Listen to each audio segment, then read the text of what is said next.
इकाई 2.8 इसमें है उपन्यास। अब उपन्यास के बारे में सबसे पहले उसका इंट्रोडक्शन, इस इकाई का इंट्रोडक्शन क्या, सामान्य परिचय। उपनिवेश आधुनिक गद्य की एक प्रमुख विधा है जिसका जन्म 18 सेंचुरी यानी कि 18वीं शताब्दी में पश्चिम में हुआ था, वेस्टर्न साइड में हुआ था। इसका जो उद्भव हुआ था या इसका विकास जहाँ से शुरू हुआ था, इसका जन्म ही 18 सेंचुरी में हुआ था और पश्चिम में हुआ था। ठीक है, तो उपन्यास जो है वो आधुनिक गद्य की एक प्रमुख विधा है। विधा का मतलब होता है एक तरीका, एक वे ऑफ एक्सप्रेशन। ठीक है, उपन्यास दो शब्दों से मिलकर बनता है। पहला है उप का मतलब होता है निकट, उप अर्थात निकट, तथा न्यास का मतलब होता है ख्याति।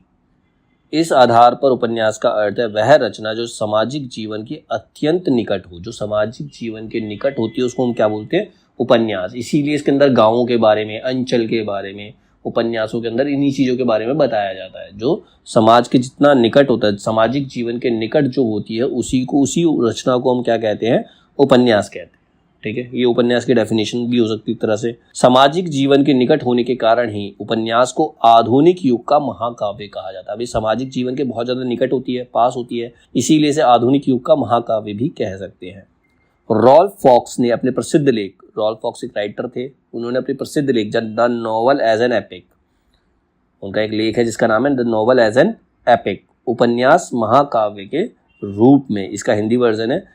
इसमें उपन्यास को महाकाव्य के समकक्ष बताया गया। उपन्यास जो होता है महाकाव्य के बराबर की ही रचना मानी जा सकती है। ठीक है, उपन्यास का मूल संबंध यथार्थ से माना गया। उपन्यास में ज्यादातर क्या होता है, सच्चाई। जब सामाजिक जीवन के निकट है तो सामाजिक जीवन में ज्यादातर यथार्थ ही दिखाया जाएगा, सच्चाई ही दिखाई जाएगी, और इसी अर्थ में यह पारंपरिक आख्याकाओं से अलग है। पारंपरिक आख्याकाएं क्या होती हैं, उसमें हम कहानियां सुनाते हैं, पुराने जमाने के बारे में कहानियां सुनाते हैं, तो उसके अंदर फैंटेसी ज़्यादा आ जाती है। ठीक है, हम उसके अंदर मानते ज़्यादा है। ठीक है, उसमें सच्चाई कम होती है। ठीक है, फैंटेसी ज़्यादा होती है उसके अंदर, तो ये उनसे अलग है। उपन्यास जो होता है उनसे अलग रचना है।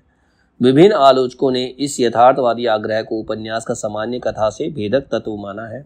ब्रिटिश उपन्यासकार डेनियल डिफो जो इनका समय था 1660 से 1731 ईस्वी, को आधुनिक उपन्यास का जनक माना है। वो आधुनिक उपन्यास के पिता, जनक मतलब पिता माने जाते हैं।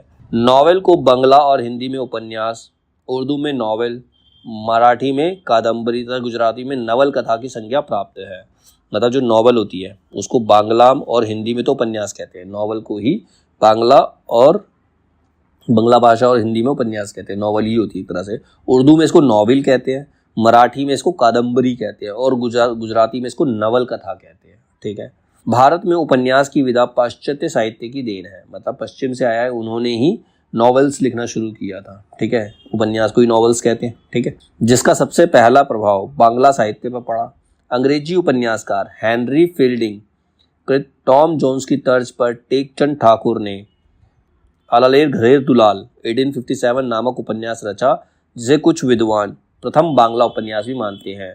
तो प्रथम बांग्ला उपन्यास किसे माना जाता है, अलालेर घरेर दुलाल को प्रथम उपन्यास माना जाता है, बांग्ला उपन्यास। फिर है दुर्गेश नंदिनी, 1865 ईस्वी में इसकी रचना हुई थी। दुर्गेश नंदिनी की रचना कर प्रथम बांग्ला मौलिक उपन्यास के रूप में ख्याति प्राप्त बंकिम चंद्र चटर्जी भी अंग्रेजी उपन्यासकारों से अत्यधिक प्रभावित थे। अब बंकिम चंद्र चटर्जी ने एक और उपन्यास लिखा जिसको कहते हैं दुर्गेश नंदिनी, उसका नाम था, और कब आया था, 1865 में इसकी रचना की थी, और ये बांग्ला का प्रथम मौलिक उपन्यास माना जाता है। 1862 ईस्वी भूदेव मुखोपाध्याय द्वारा बांग्ला में नॉवेल के अर्थ में उपन्यास पद का प्रयोग किया गया। सबसे पहले नॉवेल के स्थान पर उपन्यास शब्द का प्रयोग बांग्ला में ही हुआ था 1862 में। किसने किया था, भूदेव मुखोपाध्याय। ठीक है, जिसे बंकिम चंद्र चटर्जी ने अपनी रचनाओं के माध्यम से लोकप्रिय बनाया। 1873 में दुर्गेश नंदिनी हिंदी में अनुदित होकर आई, मतलब उसको बांग्ला से हिंदी में ट्रांसलेट किया गया 1873 में। दुर्गेश नंदिनी को आई तो 1865 में थी बांग्ला में, लेकिन 1873 में इसको दुर्गेश नंदिनी को हिंदी में ट्रांसलेट किया गया। तत्पश्चात 1882 ईस्वी में श्रीनिवास दास कृत परीक्षा गुरु का प्रकाशन हुआ। इसके बाद कौन सी आई, परीक्षा गुरु 1882 में, जिसे हिंदी के प्रथम मौलिक उपन्यास का गौरव प्राप्त है। तो हिंदी का प्रथम मौलिक उपन्यास कौन सा है, परीक्षा गुरु, और बांग्ला का प्रथम मौलिक उपन्यास कौन सा है, दुर्गेश नंदिनी। ठीक है, दुर्गेश नंदिनी लिखा था बंकिम चंद्र चटर्जी ने। ठीक है, और परीक्षा गुरु जो लिखा था वो श्रीनिवास दास ने लिखा था। ठीक है, इस प्रकार हिंदी के प्रारंभिक उपन्यासों पर बांग्ला और अंग्रेजी उपन्यासों का स्पष्ट प्रभाव देखा जा सकता है। हिंदी में नॉवल के अर्थ में उपन्यास पद का सर्वप्रथम प्रयोग भारतेंदु हरीशचंद्र ने सन 1875 ईस्वी में हरीशचंद्र चंद्रिका में प्रकाशित अपनी अपूर्ण रचना मालती के लिए किया था। वो नॉवल के नाम से जानी जाती थी, पश्चिम इसको नॉवल मानते थे, लेकिन सबसे पहले हिंदी में नॉवल का अर्थ उपन्यास किसने दिया? भारतेंदु हरीशचंद्र ने। अपनी पत्रिका हरीशचंद्र चंद्रिका के अंदर उन्होंने एक अपूर्ण रचना लिखी थी, पूरी रचना नहीं थी, मालती, उसके अंदर उसको पहला नाम दिया था उपन्यास का। ठीक है, भारतेंदु ने ही सर्वप्रथम पूर्ण प्रकाश और चंद्रप्रभा नामक सामाजिक उपन्यास लिखा। इसका मूल उद्देश्य वृद्ध विवाह का दोष एवं महिलाओं की शिक्षा का समर्थन था। मतलब बुढ़ापे में जो विवाह किया था उसमें क्या क्या दोष होते हैं, उससे क्या क्या प्रॉब्लम्स हो सकती है, और महिलाओं की शिक्षा का समर्थन करने के लिए इन्होंने उपन्यास लिखा था जिसका नाम था पूर्ण प्रकाश और चंद्रप्रभा। ठीक है, इसमें नायिका चंद्रप्रभा का बेमेल विवाह वृद्ध ढूंढीराज से होता है।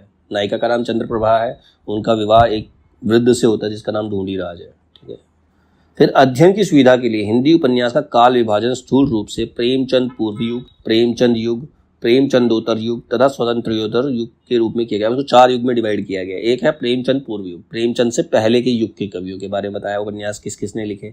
फिर प्रेमचंद युग में कौन कौन से कवि हुए, कौन कौन से राइटर हुए जिन्होंने उपन्यास लिखे।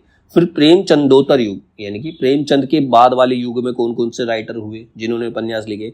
फिर स्वतंत्रोत्तर युग यानी कि स्वतंत्रता के बाद का उपन्यास। तो 4 पार्ट में इसको डिवाइड किया गया है उपन्यास के समय को। ठीक है।